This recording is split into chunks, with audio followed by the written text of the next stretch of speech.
I never thought I'd be thankful for installing security cameras in my home. But life has a way of surprising you. My name is Emma, and until last Sunday, I'd spent 5 years trying to keep the peace with my sister-in-law Olivia, maintaining a facade of family harmony for my husband Mike and our 2 adopted children. That all changed with one slap and 6 words I'll never forget. The sound of the slap echoed through our living room, stunning everyone into silence. My cheek burned where Olivia's hand had struck me, but it was the look of horror on my 7-year-old daughter Sophie's face that truly hurt.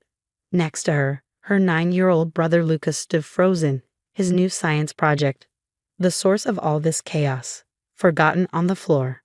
You're not even a real mother, you just adopted them. Olivia's words hung in the air like poison. The family gathering that was supposed to celebrate Lucas's science fair win had turned into something ugly in a matter of seconds. I could see my mother-in-law Patricia's hand covering her mouth, my father-in-law Robert shifting uncomfortably in his armchair, and Mike, my husband of 8 years, stepping forward with a look of shock I'd never seen before. But let me back up. You need to understand how we got here. Mike and I had tried for years to have biological children. After multiple failed IVF attempts and 1 devastating miscarriage, we chose adoption. Sophie and Lucas came into our lives 3 years ago, 2 siblings who'd lost their biological parents in a car accident. From the moment I saw them, they were mine. Not by blood, but by something deeper, by choice, by love, by destiny. Olivia, however, never accepted them as real family members. She'd made that clear from day one, in 100 small ways that were easy for others to dismiss but impossible for me to ignore. The separate table for the kids at family gatherings, the forgotten birthday invitations for her children's parties, the way she'd loudly discuss genetic traits at family dinners, always emphasizing how her children got their talents naturally from the family line. I documented everything, every slight, every accidental exclusion, every painful moment. Not because I planned to use it, but because someday I knew my children would ask why their aunt treated them differently. I wanted to be able to show them it wasn't their fault.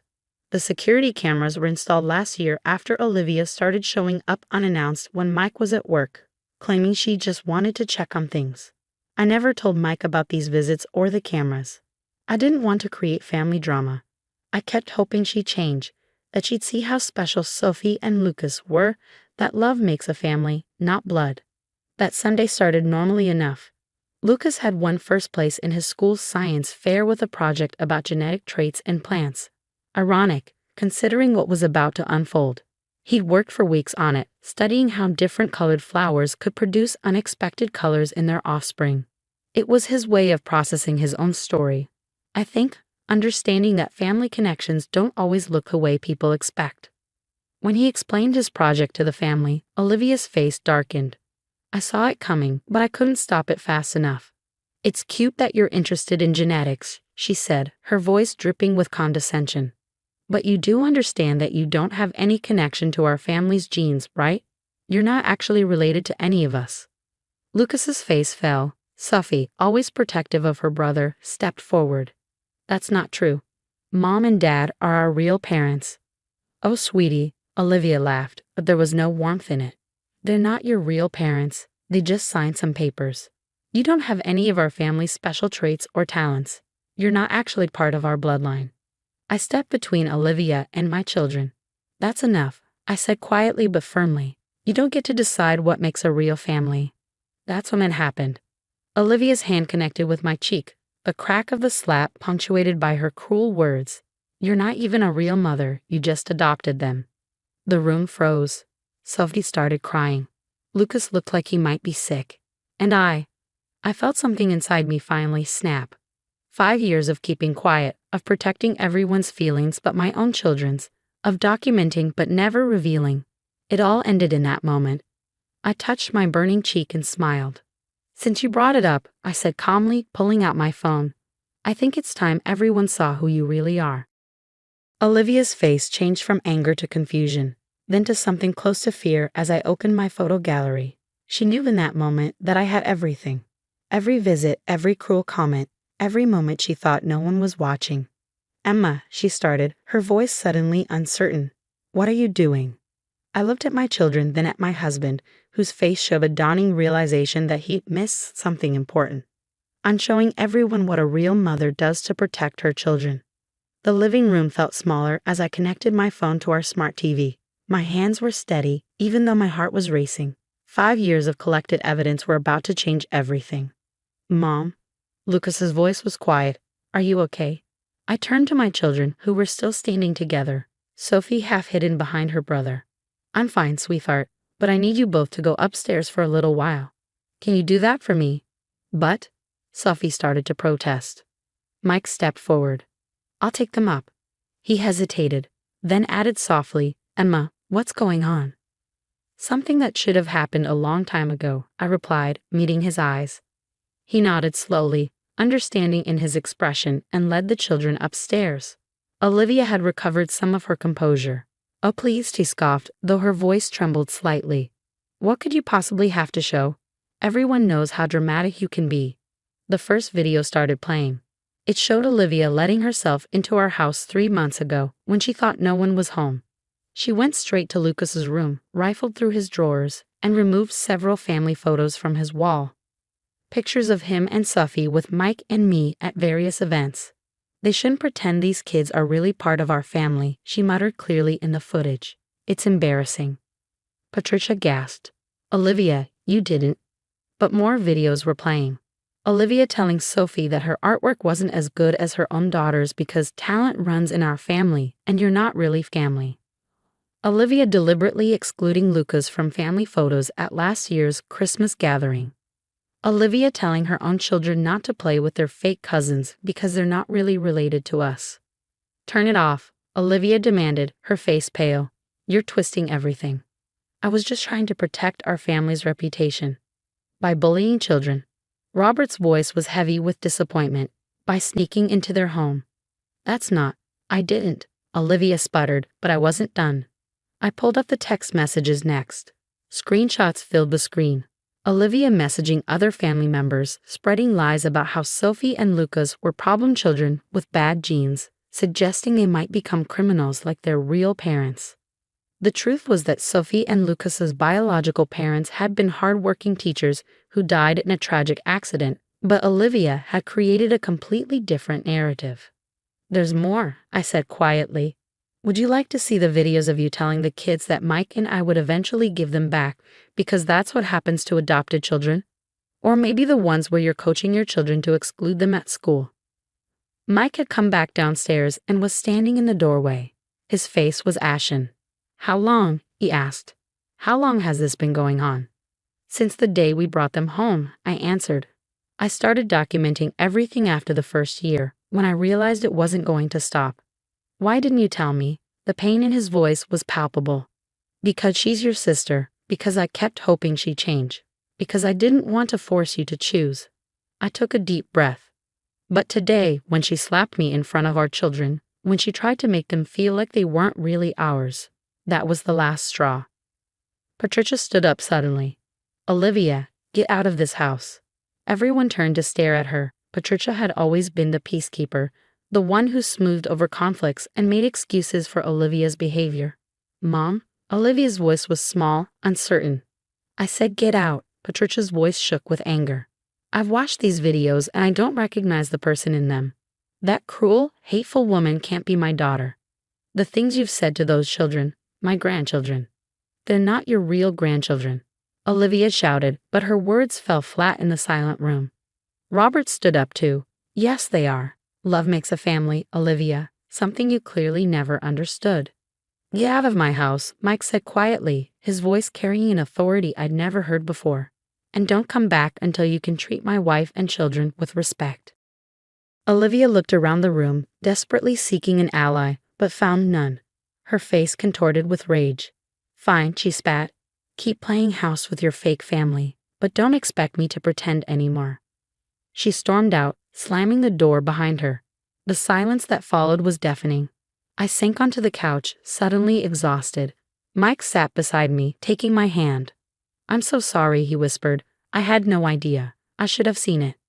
We all should have, Patricia said, wiping tears from her eyes. We let her behavior slide for so long, made excuses for her. Emma, can you ever forgive us? Before I could answer, small footsteps thundered down the stairs. Sophie and Lucas burst into the room, clearly having heard everything. Mom. Sophie threw herself into my arms. Are you okay? Is Aunt Olivia gone? Lucas hung back, looking uncertain. Did she mean what she said? About us not being real family? Mike opened his arms, and Lucas slowly came to him. No, buddy. She was wrong. So wrong. You and Sophie are our children, period. Nothing can change that. And you're our real grandchildren, Robert added firmly, coming to kneel beside them.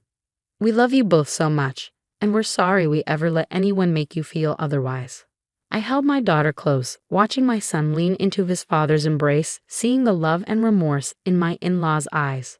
The truth was finally out, and while it hurt, it also felt like a weight had been lifted. Sometimes it takes a storm to clear the air, and while I didn't know what would happen with Olivia, I knew one thing for certain. My family, my real family, was stronger than ever. The weeks following Olivia's exposure brought changes I never expected. The most immediate were in Lucas and Sophie. It was like watching flowers bloom after a long winter. They laughed more freely, played more openly, and stopped checking over their shoulders at family gatherings. Mom, Lucas said one evening as I helped him with his homework. I don't feel scared anymore when I show my report cards. He paused, fiddling with his pencil.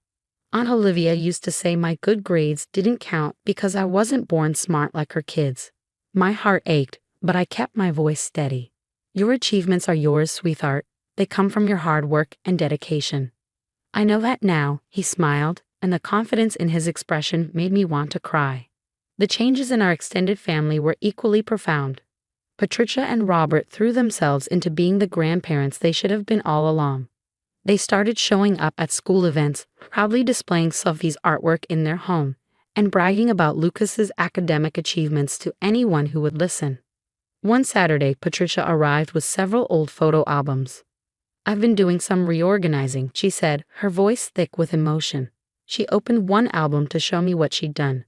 The older family photos were still there, but now interspersed among them were dozens of pictures of Lucas and Sophie from the past 3 years. She had carefully arranged them to show the family's true timeline, not by blood, but by love. I want everyone who looks at these to see our real family history, she explained. All of it. Mike underwent perhaps the biggest transformation. The guilt he felt over not noticing his sister's behavior initially crushed him. But it also sparked a fierce determination to do better.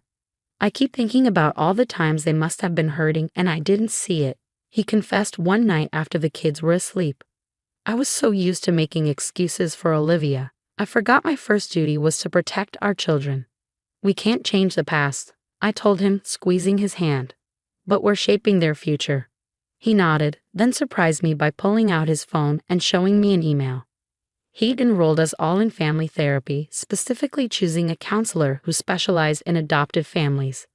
I want to make sure we're giving them everything they need, he explained. And maybe we need some help processing everything too. As for Olivia, she didn't go quietly. First came the angry texts, then the tearful voicemails claiming she was the real victim. When those didn't work, she tried to rally other family members to her side. But the videos had shown everyone who she really was, and no one was willing to excuse her behavior anymore. The final straw came at a family birthday party for one of our nieces. Olivia showed up uninvited, claiming she had every right to be there. But when she tried to approach Lucas and Sophie, something remarkable happened. Patricia stepped between them. If you can't respect all my grandchildren, she said firmly, then you need to leave. Olivia left in tears, but this time no one ran after her. Instead, the party continued with games, cake, and genuine laughter. Sophie and Lucas played with their cousins. Olivia's children weren't there, but we learned later that they'd been asking to visit despite their mother's objections. 3 months after the slap that changed everything, I was cleaning out our home office when I found my old journal. Inside were all my careful notes documenting Olivia's behavior, pages and pages of pain and worry. I realized I didn't need them anymore. That evening we had a family meeting around the dinner table. I want to show you something, I said, placing the journal in the center. This book is full of hard memories, but we're not carrying them anymore. What should we do with it? Sophie thought for a moment. Can we burn it? Like in those movies where people let go of bad stuff. Mike raised an eyebrow. That sounds a bit dramatic. I like it, Lucas grinned. We could make s'mores too. So that's exactly what we did. In our backyard fire pit, we turned those painful memories into ash while roasting marshmallows and telling stories. Patricia and Robert joined us, bringing hot chocolate and warm marshmallows. As I watched the pages curl and blacken in the flames, Sophie snuggled into my side. "Mom," she whispered, "are we gonna be okay now?"